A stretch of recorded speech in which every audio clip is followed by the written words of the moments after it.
Next, to create a spreadsheet in MS Excel, implement 5 functions, each for arithmetic, date and time, financial, logical and statistical functions. Write the example and output ಅಂತ ಇದೆ. ಇದರಲ್ಲಿ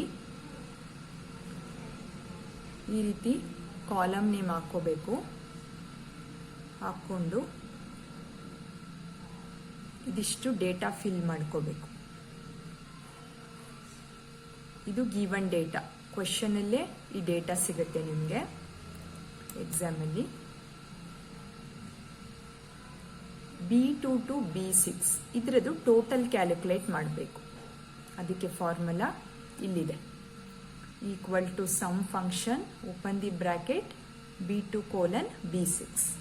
ಇದು ಮಾಡ್ಕೊಂಡಿದ್ದೀರಾ, quick revision ಮಾಡ್ತೀನಿ ಅಷ್ಟೇ. Average AVER AGE ಆ ರೀತಿನೇ average ತಗೋಬೇಕು. AVG ಅಂತ ಶಾರ್ಟ್ ಫಾರ್ಮ್ ಎಲ್ಲ ವರ್ಕ್ ಆಗಲ್ಲ ಇಲ್ಲಿ. Syntax again same thing. ಈ ಕಾಲಮಲ್ಲಿ ಎಷ್ಟು ಡೇಟಾ ಸೆಟ್ ಇದೆ ಇದಕ್ಕೆ ಸಮ್, ಆವ್ರೇಜ್, ಕೌಂಟ್, ಕೌಂಟಿಫ್ ಇದಿಷ್ಟು ಕ್ಯಾಲ್ಕುಲೇಟ್ ಮಾಡಬೇಕು. ಅದು ಒಂದು ಸೆಕ್ಷನ್, ಈ ಆಕ್ಟಿವಿಟಿದು ಒಂದು ಪೋರ್ಷನ್. ಅದು ಇದಿಷ್ಟು ಟೋಟಲ್ ಕ್ಯಾಲ್ಕುಲೇಟ್ ಮಾಡೋಕ್ಕೆ ಇಲ್ಲಿ ನೋಡಿದ್ವಿ. ಸಮ್ ಫಂಕ್ಷನ್, ಆವ್ರೇಜ್ಗೆ ದಿಸ್ ಇಸ್ ದಿ ಫಾರ್ಮುಲಾ, ಕೌಂಟ್ಗೆ ಕೌಂಟ್ ಅಂತಾನೆ function name, B2 colon B6, B2 to B6. ಇಲ್ಲಿಂದ ಇಲ್ಲಿವರೆಗೆ ನಂಬರ್ ಆಫ್ ಎಲಿಮೆಂಟ್ಸ್ ಎಷ್ಟಿದೆ, ಡೇಟಾ ಎಲಿಮೆಂಟ್ಸು 5 ಇದೆ. ಸೊ 5 ರಿಸಲ್ಟ್ ಬಂದಿದೆ. ಕೌಂಟ್ ಇಫ್ ಕಂಡೀಷನ್ 1 ಬಂದಿದೆ. ಯಾವಾಗ ಕೌಂಟ್ ಮಾಡಬೇಕು? You need to count the number of data elements only if it is greater than 50. ಅದನ್ನ ಈ ಫಾರ್ಮುಲಾ ಹೇಳ್ತಾ ಇದೆ. ಕೌಂಟ್ ಇಫ್ ಮಧ್ಯ ಸ್ಪೇಸ್ ಕೊಡಬಾರ್ದು, 2 ವರ್ಡ್ಸ್ ಇದೆ ಅಂತ. ಈಕ್ವಲ್ ಟು ಕೌಂಟ್ ಇಫ್ ಎಲ್ಲಿಂದ starting address to last address, that is B2 to B6. ಇಲ್ಲೊಂದು ಕಾಮಾ ಇರಬೇಕು according to syntax, with in double quotes greater than 50. So greater than 50 ಎಷ್ಟಿದೆ ಇಲ್ಲಿ elements ನಾವು ನೋಡ್ಕೋಬಹುದು. 1, 2, 3, 4. ಸೊ ಅದು 4 ಅಂತ ರಿಸಲ್ಟ್ ಬಂದಿದೆ. ಸೇಮ್ ಅಗೈನ್ ಇದೇ ಆಕ್ಟಿವಿಟಿಲಿ ಇದಿಷ್ಟು ಅರ್ಥಮೆಟಿಕ್ ಫಂಕ್ಷನ್ಸ್ ಆಯಿತು. ಇನ್ನು ಕೆಲವಾರು ಇದಾವೆ, ನೀವು ಮಾಡ್ಕೊಂಡಿದ್ದೀರ ಲ್ಯಾಬಲ್ಲಿ. Date functions. ಈಗ ಡೇಟ್ ಫಂಕ್ಷನ್ಸ್ಗೆ ಹೋಗೋಣ. ಇದು ಫಾರ್ಮುಲಾ ಡೇಟ್ 2019. ಇಲ್ಲಿ ಒಂದು ಡೇಟ್ ಹಾಕಿದ್ದೀನಿ ಅಷ್ಟೇನೆ, ಕಾಮಾ,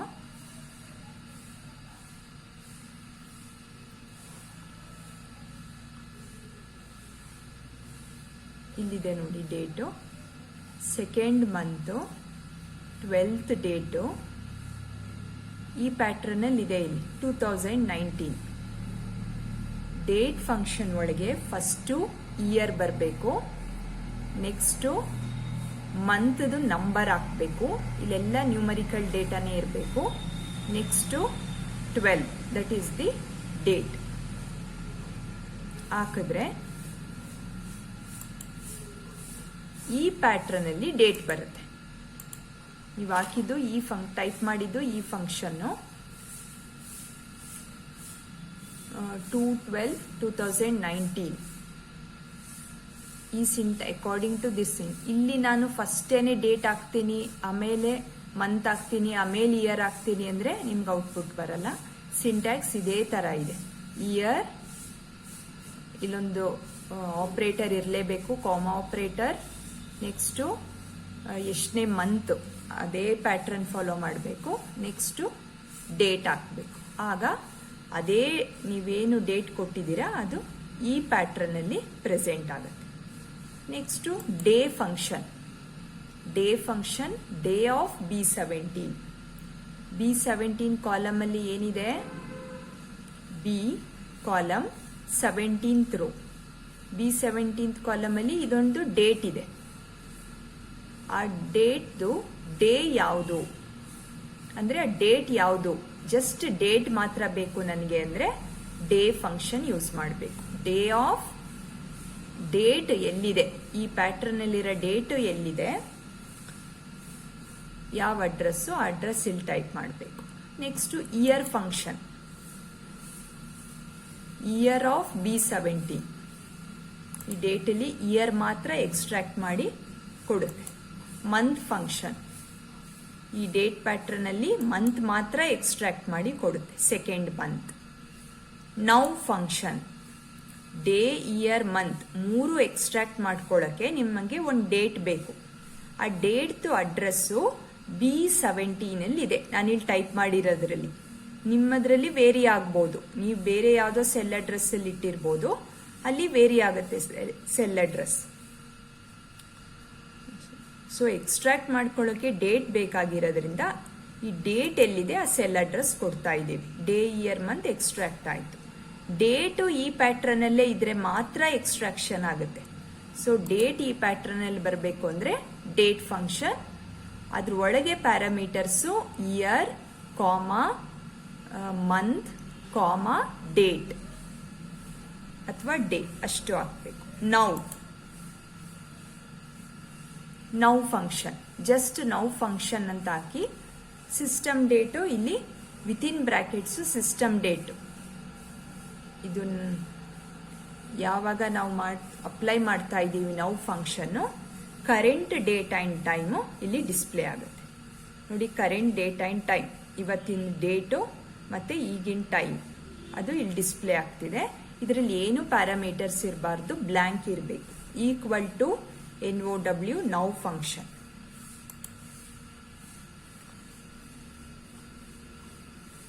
ನೆಕ್ಸ್ಟು ಲಾಜಿಕಲ್ ಫಂಕ್ಷನ್ಸ್. ಇದಿಷ್ಟು ಒಂದು ಆಕ್ಟಿವಿಟಿ ಮಾಡಬೇಕಾಗುತ್ತೆ ನೀವು ಪ್ರಾಕ್ಟಿಕಲ್ಸಲ್ಲಿ.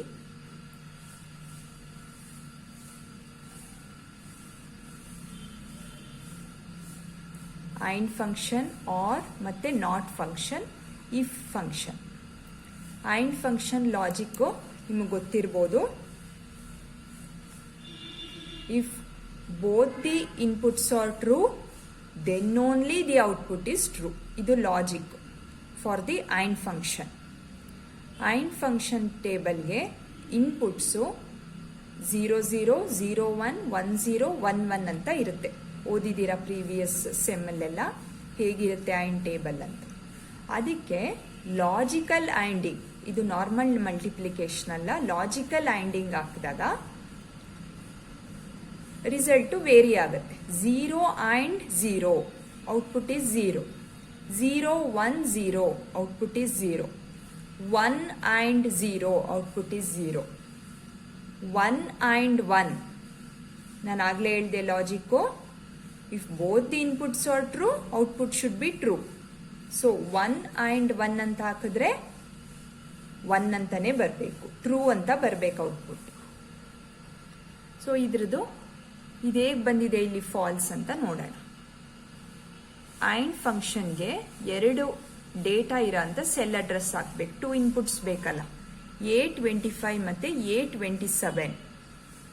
ಒಂದು ಫಾಲ್ಸ್ ವ್ಯಾಲ್ಯೂ ಇದೆ, ಒಂದು ಟ್ರೂ ವ್ಯಾಲ್ಯೂ ಇದೆ. ಸೊ 1 ಆ್ಯಂಡ್ 0 ಏನಾಯಿತು, 1 ಇಂಟು 0 ಫಾಲ್ಸ್ ಆಯಿತು, 0 ಆಯಿತು ಫಾಲ್ಸ್. ನೆಕ್ಸ್ಟ್ ಇದು ಟ್ರೂ ಹೇಗೆ ಬಂತು ಅಂತ ನೋಡೋಣ. Formula and A26, A28.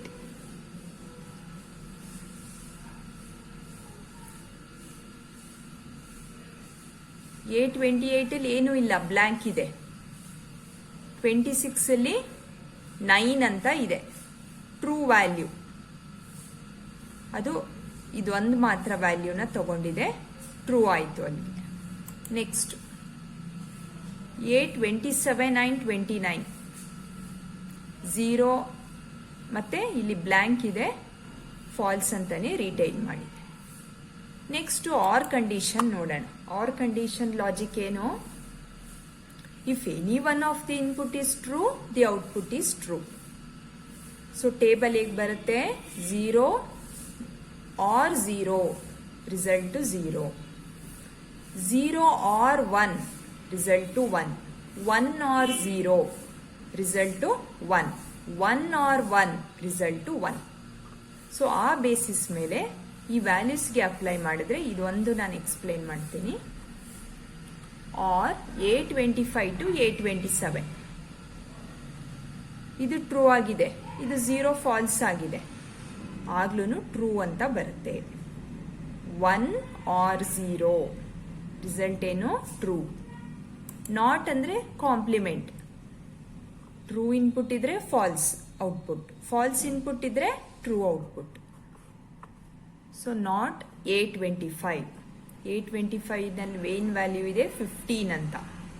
Not operator apply ಮಾಡಿದ್ರೆ ಅದಕ್ಕೆ ಟ್ರೂ ಇತ್ತು, ಟ್ರೂ ವ್ಯಾಲ್ಯೂ ಇದು ಒಂದು ಪಾಸಿಟಿವ್ ವ್ಯಾಲ್ಯೂ ಈ ಸೆಲ್ಲಲ್ಲಿ ಇದೆ ಅಂದ್ರೆ true value. Opposite complement value ಬರುತ್ತೆ ಔಟ್ಪುಟ್ ಫಾಲ್ಸ್. ಇಫ್ ಕಂಡೀಷನ್ಗೆ ಬರೋಣ. If A25 greater than 8 true or else false. Greater than 8 ಇದೆಯಾ, A25 ಸೆಲ್ಲಲ್ಲಿರೋ ವ್ಯಾಲ್ಯೂ ಇದು A column 25th row. Greater than 8 ಇದೆ 15 ಅಲ್ವಾ, ಸೊ ಟ್ರೂ. ಈ ಫಾರ್ಮುಲಾ ನೀವು ಈ ಡಬಲ್ ಕೋಟ್ಸು ಎಲ್ಲಿ ಬರುತ್ತೆ, ಕಾಮಾ ಆಪರೇಟರ್ ಎಲ್ಲಿ ಬರುತ್ತೆ, ಬ್ರಾಕೆಟ್ಸ್ ಯಾವ ಪೊಸಿಷನಲ್ಲಿ ಇಟ್ಕೋಬೇಕು, ಇಫ್ನ ಸ್ಮಾಲ್ ಲೆಟರಲ್ಲಿ ಹಾಕ್ಬೇಕಾ ಕ್ಯಾಪ್ಸಲ್ ಹಾಕ್ಬೇಕಾ, ಫಸ್ಟ್ ಈಕ್ವಲ್ ಟು ಸೈನ್ ಹಾಕಬೇಕು ಫಾರ್ಮುಲಾ ಬರಿಬೇಕಾದ್ರೆ, ಇದೆಲ್ಲ ಸಿಂಟ್ಯಾಕ್ಸ್ ಇದು ಪ್ರಾಕ್ಟೀಸ್ ಮಾಡ್ಕೋಬೇಕು ನೀವು. ನೆಕ್ಸ್ಟು ಇನ್ನೊಂದಷ್ಟು if condition based functions. If A31 is greater than 80, ಇಲ್ಲೊಂದಷ್ಟು ಸ್ಕೋರ್ಸ್ ಇದೆ 45, 90 ಅಂಡ್ 78. ಇದು ಬೇರೆ. ಲಾಜಿಕಲ್ ಫಂಕ್ಷನ್ಸ್ ಮುಗೀತು, ಡೇಟ್ ಫಂಕ್ಷನ್ಸ್ ಮುಗೀತು, ಅರ್ಥಮೆಟಿಕ್ ಫಂಕ್ಷನ್ಸ್ ಮುಗೀತು. ಸ್ಕೋರ್ಸ್ಗೆ ಬಂದ್ರೆ ಇಲ್ಲಿ 3 ಸ್ಕೋರ್ಸ್ ಇದೆ 45, 90 ಅಂಡ್ 78 ಅಂತ. ಈ ಕ್ಯಾಂಡಿಡೇಟ್ 45 ಫೇಲ್ ಅಂತ ಹೇಗೆ ಬಂತು ಅಂದ್ರೆ according to this formula. If A31 A column 31st row ನಲ್ಲಿ ಡೇಟಾ ಏನು 45. If it is greater than 80, greater than 80 ಇಲ್ಲ 45 ಇದೆ ಈ ಕ್ಯಾಂಡಿಡೇಟ್ಗೆ, A grade. If A31 value is greater than 70, C grade. A grade C grade ಎರಡು ಬರುತ್ತೆ. ಇವೆರಡು greater than 70 ಇಲ್ಲ 80 ಇಲ್ಲ ಅಂದ್ರೆ ಫೇಲ್ ಅಂತ ಸಬ್ಸ್ಟಿಟ್ಯೂಟ್ ಆಗುತ್ತೆ. ಅದೇ ಈ ಕ್ಯಾಂಡಿಡೇಟ್ಗೆ ನೋಡಿ ಗ್ರೇಟರ್ ದೆನ್ 90 ಇದೆ ವ್ಯಾಲ್ಯೂ, A32. ನಿಮ್ಗಿದು ನೆನಪಿರ್ಬೋದು, ಪ್ರತಿಯೊಬ್ಬರಿಗೂ ನಾನು ಸ್ಕೋರ್ ತಗೊಂಡಿರೋ ಕ್ಯಾಂಡಿಡೇಟ್ಗೆ ಟೈಪ್ ಮಾಡ್ತಾ ಇಲ್ಲ, only for the first candidate type ಮಾಡಿರೋದು. ನೀವು employee salary calculation, monthly instalment, EMI ಆಕ್ಟಿವಿಟಿಲೆಲ್ಲ ನೋಡಿದ್ದೀರಾ. ಫಾರ್ಮುಲಾಸು ಫಸ್ಟ್ ಕ್ಯಾಂಡಿಡೇಟ್ಗೆ ಮಾತ್ರ ಹಾಕಿ ಕ್ಯಾಲ್ಕುಲೇಟ್ ಮಾಡಿ, ಅದು ಪ್ರಾಪರ್ ಆಗಿದ್ರೆ ಜಸ್ಟ್ ಡ್ರ್ಯಾಗ್ ಮಾಡಿ ಆಟೋಫಿಲ್ ಸೀರೀಸಿಂದ ಎಲ್ಲರಿಗೂ ಅಪ್ಲೈ ಆಗುತ್ತೆ. ಅದು ಈಗ ಆಟೋಮೆಟಿಕ್ ಆಗಿ ಅದು 31, 32 ಅಂತ ಆಗಿದೆ. ಗ್ರೇಟರ್ ದೆನ್ 80 ಇದೆ, ಇಲ್ಲಿಗೆ ಸ್ಟಾಪ್ ಆಗೋಗುತ್ತೆ ಈ ಫಂಕ್ಷನ್. ಅದು ಪ್ರಾಸೆಸಿಂಗ್ ಮಾಡಬೇಕಾದ್ರೆ ನಿಮ್ಮ ಸಾಫ್ಟ್ವೇರು ಎ ಗ್ರೇಡ್ ಬಂತು. ಇಲ್ಲಿ ಗ್ರೇಟರ್ ದೆನ್ 70 ಸಿ ಗ್ರೇಡ್. ಈ ಫಾರ್ಮುಲಾ ಅಬ್ಸರ್ವ್ ಮಾಡಿ. ಈ ಇಫ್ ಕಂಡೀಷನ್ಗೂ ಎಷ್ಟು ಡಿಫ್ರೆನ್ಸ್ ಇದೆ. A32 ಗ್ರೇಟರ್ ದೆನ್ 80, ಡಬಲ್ ಕೋಟ್ಸಲ್ಲಿ ಏನೇ ಪ್ರಿಂಟ್ ಆಗಲಿ ಸೆಲ್ ಒಳಗೆ ಫಾರ್ಮುಲಾ ಅಲ್ಲಿ ಬಂದಿರೋದು ಡಬಲ್ ಕೋಟ್ಸಲ್ಲೇ ಇರಬೇಕು, ಆಗಲೇ ಅದು ಪ್ರಿಂಟ್ ಆಗೋಂಥದ್ದು. If A32 greater than 70 C grade. ಎಷ್ಟು ಓಪನ್ ಇದೆ ಬ್ರಾಕೆಟು, 1, 2 ಓಪನ್ ಇದೆ, ಸೊ ಅಷ್ಟೇ ಬ್ರಾಕೆಟ್ಸ್ ಕ್ಲೋಸ್ ಮಾಡಬೇಕು. ಯಾವಾಗಲೂ ಕಂಡೀಷನ್ ಆದಮೇಲೆ ಒಂದು ಕಾಮಾ ಹಾಕಲೇಬೇಕು. So this is the result for conditional statement.